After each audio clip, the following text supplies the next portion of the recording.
Security guard at my son's wedding looked me up and down and asked if I was with the catering staff. I was wearing the suit I'd bought for my wife's funeral 11 years ago. It still fit. I'd made sure of it. I didn't answer him right away. I just stood there in the lobby of the Fairmont in downtown Vancouver, holding the small card that had arrived in my mailbox 3 weeks earlier. An ivory envelope, my name written in my daughter-in-law's careful cursive. Inside a single card, you are cordially invited to witness the renewal of vows of Connor and Melissa Reed. Cocktails at 6. Dinner at 7:30. No table number, no +1. No note from my son. I handed the guard the card. He studied it, then looked back at me with that particular expression people use when they're trying to be polite while still being dismissive. "I'll need to check the list," he said. My name wasn't on it. Not the A list, not the B list, not any list. Connor's wife had organized everything apparently, and my name had simply fallen through. I drove back to my house in Burnaby that night with the Fairmont's lovely music still ringing faintly in my ears, and the knowledge, quiet and cold, settling into me like February rain. I had co-signed the mortgage on their house in Coquitlam. I'd given them $60,000 when Connor lost his job during the pandemic. I had spent 14 months driving their daughter, my granddaughter, to school every single morning so Melissa could finish her nursing credential. I had been for 32 years, whatever my son needed me to be. And my name wasn't on the list. Let me back up. My name is Neil. I'm 67 years old. I worked for 31 years as a project manager for a mid-sized construction firm out of Burnaby. Nothing glamorous. Lots of early mornings, lots of cold job sites, lots of men who respected me and a few who didn't. When I retired 5 years ago, I had a pension, a paid-off house, and a modest RRSP that I'd been careful with my entire adult life. My wife Rose passed away in 2013. Breast cancer. She was 58. Connor is our only child. He was 24 when his mother died, old enough to grieve like a man and young enough to still need his father more than he knew. I tried to be there for him. I probably tried too hard, looking back. Parents who've lost a spouse and have only one child left tend to pour everything into that child. I poured. He met Melissa at a work Christmas party 2 years after Rose died. She was sharp, organized, funny when she wanted to be. I liked her genuinely in the beginning. She had opinions and she wasn't afraid of them. Rose would have liked her too, I think, though Rose had a radar for people that have never quite matched. They got married in 2017 at a winery in the Okanagan. I paid for the rehearsal dinner and contributed $30,000 toward the wedding itself. Not because I had to, because I wanted to, because Connor was happy and Rose wasn't there to see it, and I wanted to give something that felt like her absence filled in. At least a little. The problems started small. They always do. It was little things at first. I'd arrive for Sunday dinner and Melissa would mention casually that they'd actually changed it to Saturday this week. Hadn't Connor told me? Connor would give me a half shrug that meant he'd either forgotten or she'd forgotten to tell him to tell him. To tell me, and I was never quite sure which. Birthday cards arrived late. Christmas invitations that I was included on seemed to get lost between planning and execution. I told myself they were busy. They had a daughter, Lily, born in 2018. Lily was a difficult baby, then a spirited toddler, and I helped as much as they'd let me. I drove. I babysat. I fixed the fence in their backyard and replaced a broken toilet and showed up every time Connor texted asking if I could come by. When the pandemic hit, Connor was laid off from his marketing job within 2 months. Melissa was still working, barely, part-time. They were behind on their mortgage by March 2021. I didn't hesitate. I transferred $60,000 from my RRSP savings into their account. I paid the withholding tax on it myself. I told Connor it was a gift, not a loan, because I didn't want him carrying the weight of the number. He hugged me in their driveway and said he'd never forget it. He forgot it. Not in the way you forget where you put your keys. In the way that things that cost you nothing to receive are easier to stop thinking about. He got a new job by late 2021. A better one. Digital marketing director for a tech company in Burnaby. Things turned around. By 2022, they were doing well. Better than well. They renovated the kitchen. They bought a new SUV. They booked a trip to Portugal. I found out about Portugal from Lily, who was 4 and very proud of the fact that she was going to ride on an airplane. I don't know exactly when I stopped being included and started being managed. It wasn't a single moment. It was more like a tide going out. Slow, steady, and by the time you notice how far it's gone, the water is already a long way from where you're standing. By 2023, the Sunday dinners had stopped entirely. I saw Connor maybe once a month, usually for coffee near his office, usually on his schedule, usually cut short by something. Melissa, I barely saw at all. She was polite when I did, that specific kind of polite that has a wall built into it. Lily still adored me, which was both the best thing in my life and the thing that made everything else sharper. I didn't make a scene. I'm not a scene-making person. Rose used to say I processed things like a slow cooker, quietly, for a long time, before anything came out. She didn't mean it as a criticism. It was accurate. What I did do, beginning in early 2023, was get quiet and get organized. I went to see my lawyer, a woman named Ruth who'd handled Rose's estate and knew my situation well. I told her what I was observing and what I wanted to protect. She listened without interruption, asked 4 questions, and then began drafting. I also called my financial advisor and made some adjustments to my accounts. Nothing dramatic, just clear. Everything documented, everything dated, everything written in the language that actually matters when things go sideways. And then I waited. I didn't have to wait long. Connor called me in April of 2024 to tell me they were planning a vow renewal ceremony for their 7th wedding anniversary that July. He was warm on the phone, genuinely warm, in the way he sometimes still was when he needed something. He said it would mean the world to him if I was there. He said Melissa was handling all the details, but that I'd get an invitation soon. I said, of course. I'd love to be there. The invitation arrived 3 weeks later. The one with no table assignment, no note, just my name and Melissa's handwriting on an ivory envelope. I called Connor the day it arrived. He didn't pick up. I texted. He replied 2 hours later. Dad, it'll all be sorted on the day. Don't stress. I did not stress. I prepared. The evening of the renewal, I drove to the Fairmont, walked into the lobby in Rose's funeral suit, and was told my name wasn't on the list.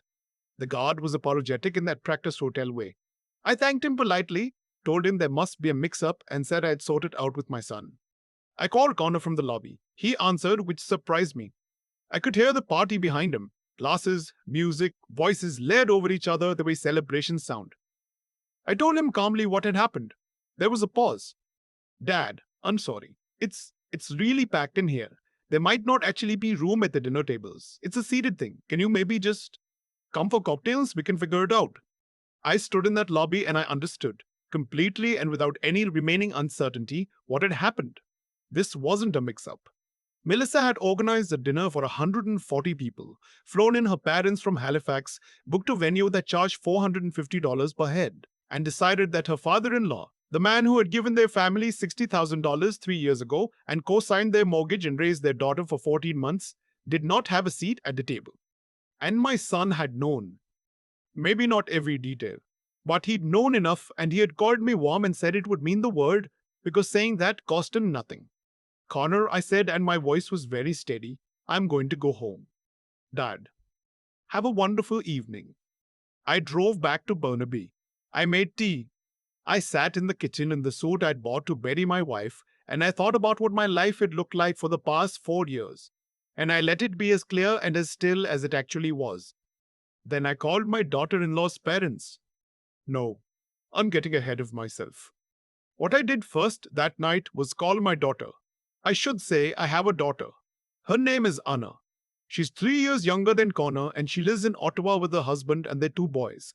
And she had known about all of this long before I was willing to see it clearly. Anna had been quietly furious on my behalf for 2 years. She told me more than once that Melissa ran the household like a controlled environment, and that Connor had let himself be managed out of his own conscience. I told her she was being hard. She'd been right. Anna answered on the first ring. Dad, what happened? It wasn't a question.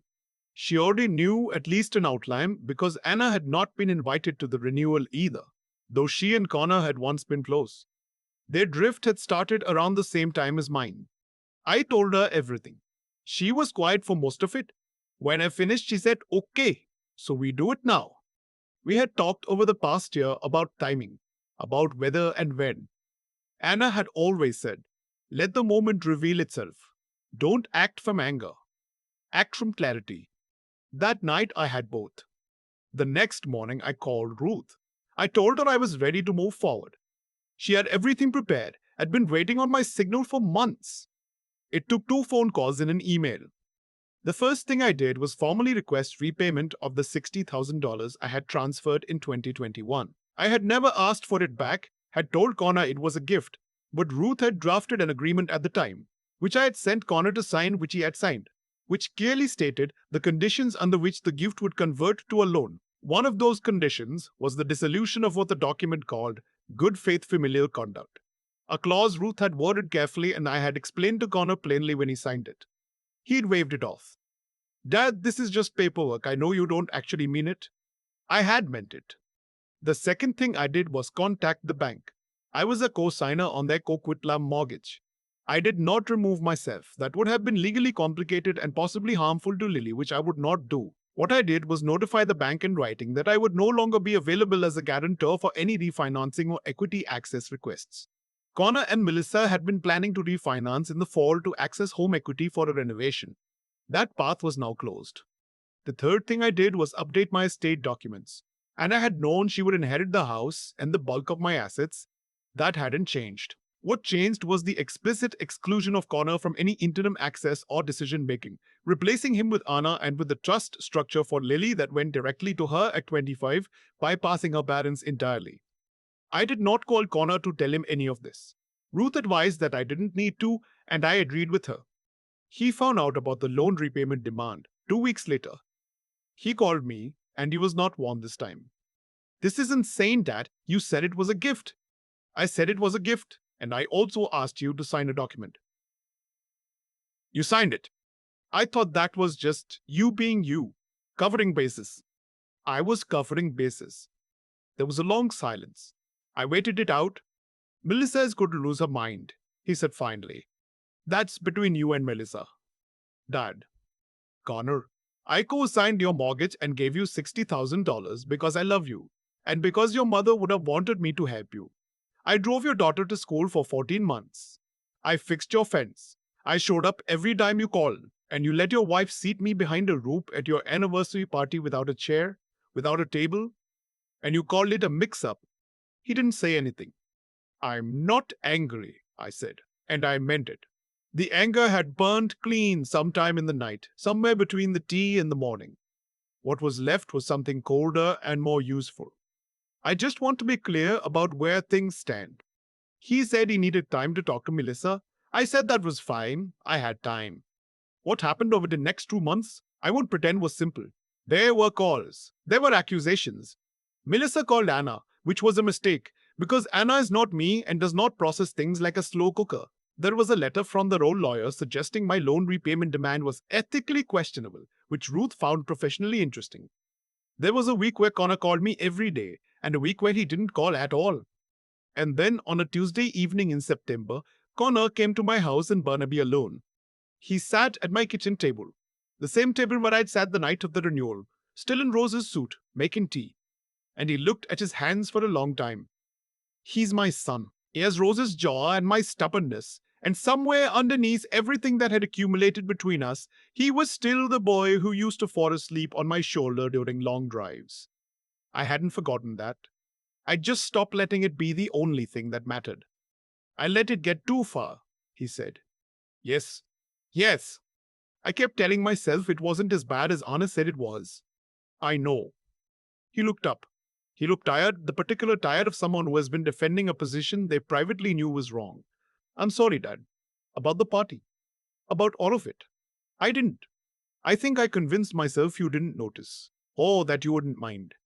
I noticed, I said. I minded. I know. We sat with that for a while. I didn't forgive him that night in the way movies make forgiveness look. Clean, warm, a hug and a reset. That's not how it works when you're 67 and your son let you stand in a hotel lobby in your dead wife's suit. What happened was slower and more honest than that. We talked for 2 hours. I told him things I'd been carrying since 2022. He told me things about his marriage I hadn't fully understood. Not excuses, explanations, which are different when someone offers them without asking for a pass. He agreed to repay the loan. Not all at once. We worked out terms that were fair, over 3 years. I didn't need the money urgently. I needed him to understand that what he signed had meaning, and that I had meaning. Melissa did not call to apologize. I did not expect her to, and I didn't need her to. My relationship was with my son and with Lily. Melissa and I have since arrived at a kind of functional civility. Not warmth, not what I'd once hoped for, but honest. I can work with honest. Anna came out to Vancouver for Thanksgiving that year. She brought her husband and the boys, and we had dinner at my house. 10 people around the table I'd extended with a folding panel, the way Rose and I used to do. Connor came. He brought Lily, who sat beside me the whole meal and told me in great detail about a book she was reading about wolves. She's 6 now. She has Rose's eyes. Melissa came late, stayed for dessert, was polite. It was enough. I still live in the Burnaby house. I still make tea at night when I can't sleep, which is less often than it used to be. Anna calls every Sunday and I visit Ottawa twice a year. Connor and I have coffee near his office once a month, and sometimes it runs long because we both stopped watching the clock. Some nights I sit in the kitchen and think about what it cost me to be clear. Not just to Connor and Melissa, but to myself. I had spent years absorbing small subtractions, telling myself they didn't add up to something. That love was enough of a buffer to absorb anything. It isn't. Love without honesty is just silence dressed up in a feeling. I wore Rose's suit because it still fit. I think about that sometimes, the small, stubborn fact of it. 32 years of early mornings and cold job sites and showing up, and the suit still fit. Whatever I lost in that hotel lobby, I carried something out of it that I hadn't expected. The knowledge that I'd spent too long making myself smaller to fit around other people's comfort. Rose never did that. I watched her be exactly the size she was her entire life, and I thought I'd learned it from her. Turns out it took a security guard and an ivory envelope to finish the lesson. I don't think about what I gave up anymore.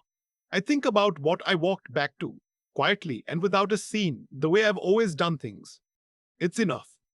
I've thought a lot about that security guard, not with bitterness, he was just doing his job. But there's something almost clarifying about being turned away by a stranger at your own son's party. All the small subtractions of the previous 4 years suddenly had a number attached to them. A face, a moment I couldn't explain away or soften into something more comfortable. What I've come to understand is that things rarely fall apart all at once. They erode. Connor didn't wake up one morning and decide his father didn't matter. It happened the way glaciers move too slowly to watch. But the damage is real when you finally look at what's left. Every time I told myself it wasn't that bad, every time I drove away from his house after being quietly uninvited from something, I was teaching him that there were no consequences for it, that my presence was optional, that my dignity had a flexible price. That's on me as much as it's on him. Probably more. What turned things around wasn't anger. Anger would have had me calling from that hotel lobby, raising my voice, making a scene that Melissa could have framed as exactly the kind of thing she'd always implied I was. What turned things around was something I had to work harder for: honesty. Not the comfortable kind where you tell yourself a story that lets everyone off the hook. The kind where you sit in a quiet kitchen at 11 at night and let the situation be exactly as clear as it actually is. I'd spent years being generous in ways that were also, I see now, a little bit cowardly. Giving without conditions because asking for anything felt like weakness. Absorbing small disrespects because naming them felt like conflict. I told myself I was being the bigger person. What I was actually doing was making it easy for Connor to stop seeing me clearly. You can love someone so quietly that they forget you're there. Ruth, my lawyer, once said something I've carried since. A document means nothing if the person who signed it doesn't believe you'll enforce it. She was talking about paperwork, but she could have been talking about everything. About how you carry yourself, about whether people in your life understand that your boundaries are real. Anna understood all of this long before I did. She had the clarity I was still working toward. What she also had, what she'd always had, was the integrity not to use that clarity as a weapon. She waited. She let me get there myself. That kind of patience, the kind that holds steady without caving and without pushing, is its own form of quiet strength, and I watched her model it for 2 years before I finally caught up. Connor is relearning things, slowly but genuinely. I can tell the difference between a man performing remorse and a man actually sitting with something uncomfortable, and he is doing the latter. That matters to me, not because it fixes what happened, but because it means the relationship we're rebuilding is an honest one, which is the only kind worth having at 67. Lily still tells me about wolves. Last time I visited, she'd moved on to bears.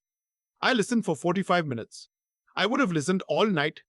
Whatever it cost to get here, I'd pay it again.